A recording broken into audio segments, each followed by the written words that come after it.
The night I carried my drunk friend to her front door, I thought I was doing one simple favor before going home. I never imagined that a single sentence from her mother would quietly change the direction of my life forever. Looking back now, I realize that some of the biggest turning points never arrive with fireworks or grand speeches. They arrive with tired eyes, silent tears, and an unexpected invitation that feels ordinary in the moment but becomes unforgettable years later. If you've ever believed that kindness can create second chances, then this story is for you. Before we begin, if you believe that one act of kindness can completely change someone's future, please take a moment to like this video, leave a comment telling us where you're watching from, share this story with someone who needs hope today, and subscribe to Dad's Second Chance for more emotional stories that remind us love and compassion still exist in this world. College parties were never really my thing. I usually stood near the back, talking with a few close friends while everyone else chased loud music and unforgettable nights. That evening had started like every other gathering, filled with laughter, flashing lights, and people pretending everything in life was perfect. My best friend Emily had been going through a difficult breakup that none of us fully understood. She smiled for everyone, but behind that smile lived weeks of sleepless nights and hidden pain. I watched her laugh louder than usual, accept one drink after another, and slowly become someone who was trying to forget instead of celebrate. By midnight, she could barely stand. While others continued dancing, I quietly decided that the party was over for us. The drive across town was almost completely silent. Rain tapped softly against the windshield while Emily slept against the passenger window, exhausted and emotionally drained. Every red light seemed longer than the last, giving me too much time to think about how quickly people can fall apart when life hits them harder than expected. She wasn't irresponsible. She wasn't reckless. She was simply heartbroken. Sometimes pain wears the disguise of bad decisions, and that night I finally understood the difference. I kept driving carefully through the empty streets, hoping I could get her home before her family became worried. When we finally reached her house, every light inside was still on. The front door opened before I even knocked. Her mother rushed outside with eyes filled with fear that instantly softened into relief when she saw her daughter safe. Together we carefully helped Emily inside and settled her onto the living room couch before carrying her upstairs to her bedroom. The house felt strangely warm despite the cold rain outside. Family photographs covered every wall, each one capturing happier days that seemed to stretch across generations. As I quietly prepared to leave, her mother stopped me near the front door. She looked at the storm outside, then looked back at me with the kind of gratitude words struggle to express. She gently smiled and simply said that I should sleep there tonight because it was too late, the weather was getting worse, and she didn't want me driving alone. At first, I politely refused. I didn't want to inconvenience anyone. But she insisted with the calm confidence only mothers seem to possess. She made up the guest room, handed me a blanket, and thanked me once again for bringing her daughter home safely instead of leaving her alone at the party. It wasn't the offer itself that stayed with me. It was the way she said thank you.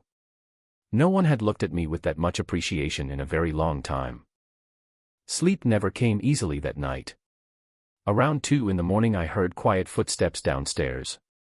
Curious, I walked into the kitchen where Emily's mother sat alone at the table with a cup of untouched coffee. She looked tired in a way that had nothing to do with missing sleep. The walls she had held together all evening finally seemed to crack. Without asking questions, I simply sat across from her in silence. Sometimes people don't need advice. They just need someone willing to stay. Little by little, her story unfolded. Emily's father had passed away only 3 years earlier after a sudden illness. Since then, everything had changed. Medical bills had consumed their savings. Emily had taken extra jobs while trying to finish school. The recent breakup had only added another weight to shoulders already carrying too much. Her mother admitted that she often stayed awake every night wondering whether she was failing her daughter. She thanked me again for bringing Emily home because she couldn't bear the thought of answering a phone call that every parent fears. Listening to her made me realize how invisible other people's battles truly are. We walk past strangers every day without knowing the storms they're surviving. I thought I had simply driven a friend home.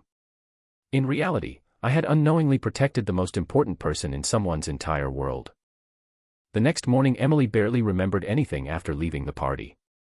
She looked embarrassed and apologized repeatedly. I never judged her because I knew the alcohol wasn't the real problem. the pain was.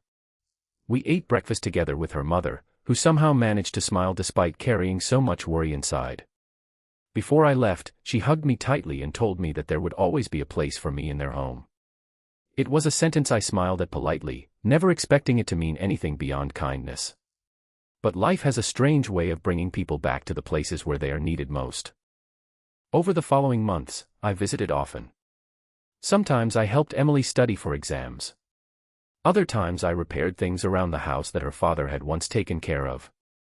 I mowed the lawn, fixed leaking pipes, carried groceries, and joined them for Sunday dinners. None of it felt extraordinary. They became family in the quietest possible way, one ordinary afternoon at a time. Emily slowly found herself again.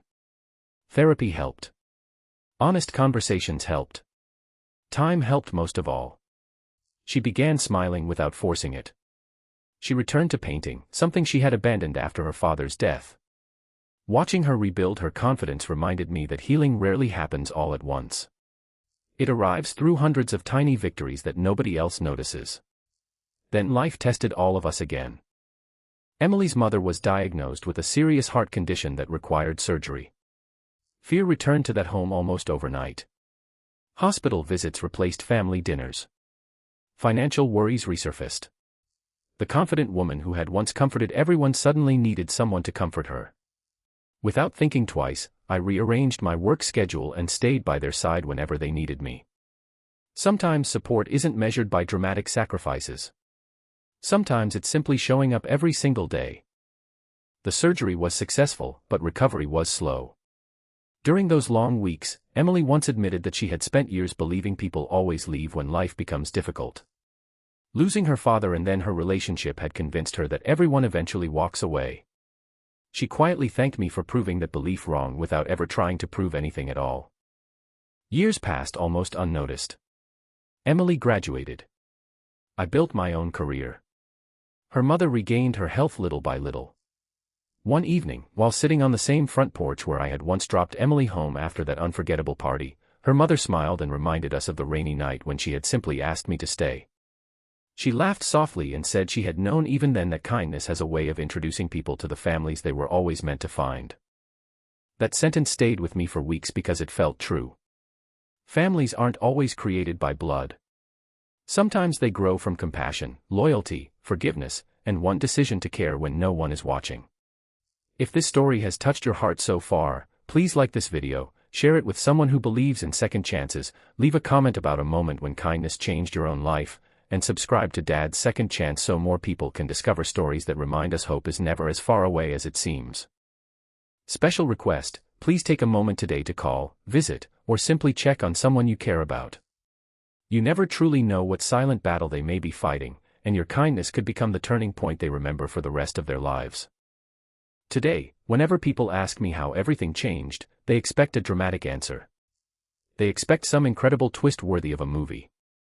Instead, I simply remember a rainy night, a frightened mother, a safe ride home, and one quiet invitation to stay. It taught me that the greatest miracles often begin with the smallest acts of kindness. You never know whose future you're protecting when you choose compassion over convenience. Sometimes the road home leads you exactly where your heart was always meant to be, and sometimes a single sentence, spoken with genuine warmth, becomes the beginning of a family you never expected to find.